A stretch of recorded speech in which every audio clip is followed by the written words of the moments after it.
রান্না করা মাত্র এক টুকরো গোশত দিয়ে বানিয়েছিলাম গোশতের ভাজা পুলি। বিশ্বাস করেন, এইটা যে কি লেভেলের মজা হয়েছে না, এর ঘ্রাণেই পেট ভরে যাবে। সামান্য একটু নিলেই নিমিষের মধ্যেই প্লেটের ভাত উধাও।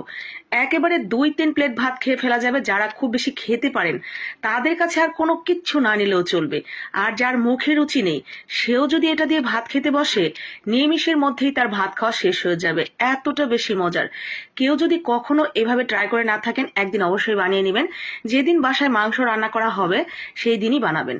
মাত্র এক টুকরো মাংস নেবেন, সাথে বেশ কিছুটা পেঁয়াজ আর বেশ কিছুটা রসুনের কোয়া দিয়ে দিবেন, আর স্বাদ অনুযায়ী ঝাল দিয়ে দিবেন, কাঁচামরিচের ঝাল। সামান্য একটু লবণ দিয়ে সবকিছু ভালো করে ভাজা ভাজা করে নেবেন। খেয়াল রাখবেন রসুন এবং পেঁয়াজটা যাতে খুব সুন্দরভাবে একটু সেদ্ধ হয়। তো ঠিক এইরকম যখন ভাজা ভাজা হয়ে যাবে, এরপরে আমরা এগুলো ঠান্ডা করে নেব। একদম পুরোপুরি যখন ঠান্ডা হয়ে যাবে, এরপরে দিয়ে দিব একটা ব্লেন্ডারের জারে।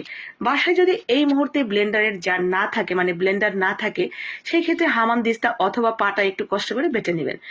এরপরে তাওয়ার মধ্যে যে তেলটা অবশিষ্ট ছিল সেই তেলটুকুর মধ্যেই, বাড়তি তেলের দরকার নেই, সামান্য একটু আস্ত জিরা ফোড়ন দিয়ে একটু আদা রসুন দিয়ে দিবেন ফোড়নের মধ্যে, বাটা রসুন। এরপরে দিয়ে দিবেন সামান্য একটু হলুদের গুঁড়া, জাস্ট এইটা সৌন্দর্যের জন্য। না দিলেও চলতো, তবু একটু দিয়ে দিলাম, দেখতে ভালো লাগবে। এরপরে সেই মাংসটা যেটা আমরা ব্লেন্ড করে রাখলাম সমস্ত কিছু দিয়ে, সেইটা দিয়ে একদম লো আছে, আপনার চুলা যত লো করা যাবে ঠিক ততটা লো আছে, আস্তে আস্তে এটা আমরা ভেজে নেব।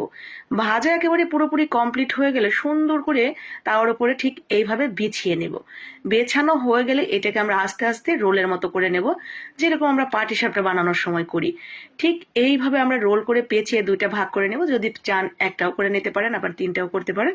আপনার ইচ্ছা অনুযায়ী সুন্দর করে পেঁচিয়ে এটাকে পুলির মতো করে নেবেন। আমি রান্না করা মাত্র এক টুকরো গরুর মাংস দিয়ে এই ভাজা পুলিটা তৈরি করেছি। আপনারা যে কোনো মাংস দিয়েই কিন্তু এটা বানাতে পারবেন। যেদিন বাসায় রান্না করা হবে বা রান্না মাংস ছাড়াও যদি আপনার খেতে ইচ্ছে করে, তাহলে এক টুকরো মাংস বের করে নিয়ে ঠিক এইভাবে বানিয়ে নেবেন। তো আমার কিন্তু পুলিটা ভাজ করা হয়ে গেছে। এখন জাস্ট আমরা প্লেটে উঠিয়ে আপনাদের দেখাচ্ছি। আমি কিছু ভাত খেয়ে দেখাতে পারতাম, কিন্তু এই মুহূর্তে আমি ভাত খাবো না। এটা আমি সেহরির জন্য তৈরি করেছি আজকে। তো আমার পেজের সকল প্রিয় আপু ভাইয়াদের প্রথম রমজানের শুভেচ্ছা, রমজানুল মোবারক। তো আমার কিন্তু ভাজা পুলিটা হয়ে গেছে, দেখতেই পাচ্ছেন এটা কতটা লোভনীয় লাগছে, মাশাল্লাহ। এটার ঘ্রাণ যদি আপনাদের আমি শুকাতে পারতাম তাহলে বুঝতে পারতেন আসলে এটা কতটা মজার হয়েছে। বুঝতে হলে কিন্তু অবশ্যই আপনাকে বাসায় তৈরি করতে হবে। আর বাসায় তৈরি করে আপনার হাতে থাকা সুন্দর মোবাইলটি দিয়ে একটা পিক তুলে আমার কমেন্ট বক্সে কিন্তু দিয়ে দিতে পারেন। সবাই দেখে নিতে পারবো আপনার হাতের রান্নাটি। ভালো লাগলে লাইক কমেন্ট শেয়ার করে দিবেন সবাইকে দেখার জন্য। আসসালামু আলাইকুম।